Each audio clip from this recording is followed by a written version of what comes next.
An upstate family's fight for change has taken them all the way to the State House today. Governor McMaster signed the Tucker-Hibbs Transparency Act, making it permanent. Now, the law is named after Clemson student Tucker Hibbs. You'll remember he was out on a pledge run with his so-called brothers when he went off the edge of the bridge and no one called 911 for hours. Hibbs was found dead there, and his parents have been advocates not only for justice for their son, but also for hazing since his death in 2014. Fox Carolina's Brooklyn Cromer has been following this story really from the beginning. She's followed this all the way as it's moved through the State House, talking with the Hibbs the whole way as well, and she was there when the governor signed the bill. So, Brooklyn, I know this is something that Tucker's parents have pushed for quite some time. How are they feeling today about this bill being signed into law? Well, his mom, Cindy, says Tucker was really the only thing on her mind today, and she says he would be so happy to know he's still making a difference. And his dad tells me he wishes they could have made history another way, but he's thankful his son's story is helping other kids. All I could think about was Tucker. I just feel like, he would be so proud, and that's what I was thinking, this could be Tucker here. Cindy and Gary Hibbs say it's been a tough battle, fighting for change and pushing for transparency. But today marks their first big victory. It's exciting, it's bittersweet. Tucker would be so proud to know that he made a difference in the state of South Carolina, because he loved South Carolina so much, and he loved Clemson.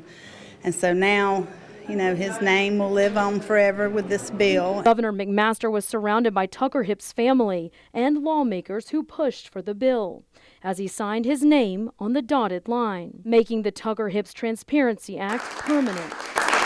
The law is named after Clemson student Tucker Hibbs, who died while pledging a fraternity at Clemson.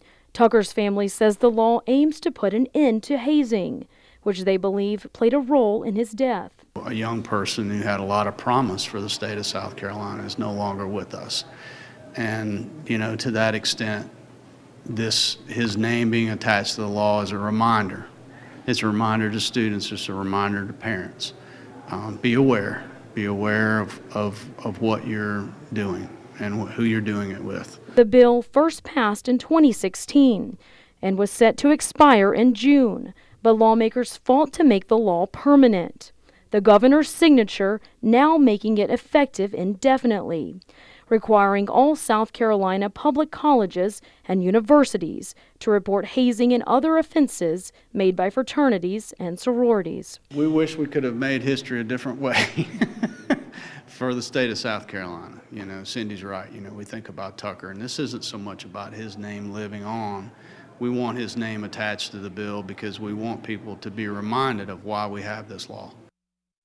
The Hibbs say they didn't know about allegations against several Clemson fraternities until after Tucker's death, and that's what prompted this bill.